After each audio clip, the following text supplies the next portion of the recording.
Mega DSC పేరుతో వైకాపా ప్రభుత్వం యువతను మోసం చేస్తోందని జనసేన పార్టీ రాష్ట్ర ప్రధాన కార్యదర్శి నాగబాబు ఆరోపించారు. రాష్ట్రంలో 25,000 నుంచి 30,000 వరకు ఉపాధ్యాయ పోస్టులు ఖాళీగా ఉంటే కేవలం 6,100 పోస్టులు మాత్రమే భర్తీ చేస్తామని చెప్పడం దారుణమన్నారు.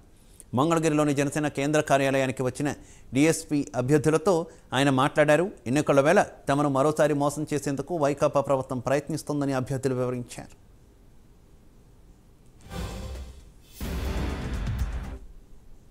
TET teacher eligibility test pass అయిన వాళ్ళు ఇంచుమించు 10 లక్షల మంది ఉన్నారని వాళ్ళు చెప్తున్నారు. ఒక 50,000 లక్ష అటు ఇటుగా ఉన్న 10 లక్షల మంది ready to right the exam, DSC exams రాయటానికి రెడీగా ఉన్నారు. అయితే ఇంచుమించు 5 ఏళ్ళ నుంచి వెయిట్ చేస్తున్నారు. వీళ్ళందరూ పిల్లలు కూడా రాసి రెడీ అయ్యి ఇంట్లో తల్లిదండ్రులకు భారం అవుతున్నాం అనే బాధ వాళ్ళలో, అట్ ద సేమ్ టైం మేము ఇంకా మాకు జాబులు రావట్లేదని కళలు ఒత్తిలేసు. వీళ్ళందరూ యంగ్స్టర్స్.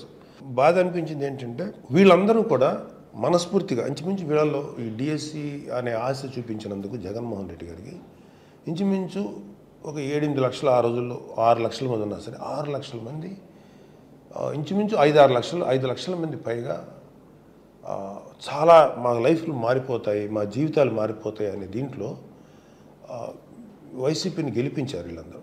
ఇవాళ గెలిపించిన వాళ్ళని ఉపయోగపడగా ఎవరికి ఉపయోగపడండి ప్రభుత్వం ఎందుకని నాకు అనిపిస్తుంది. It's very very bad. ఎందుకంటే వాళ్ళ పవన్ కళ్యాణ్ గారు చాలాసార్లు చెప్పారు, వయసు అయిపోతుంది ఇంకా తల్లిదండ్రులకు భారంగా అయిపోతున్నాం అనే బాధ యూత్లో ఎంత ఉంది. ఈ వెయిటింగ్ ఏమో 35,000 పోస్టులు ఉన్నాయి, 10 లక్షల మంది రాయటానికి రెడీగా ఉన్నారు. మీరు 6,000 మందికి ఇచ్చారు. 6,000 మందిలో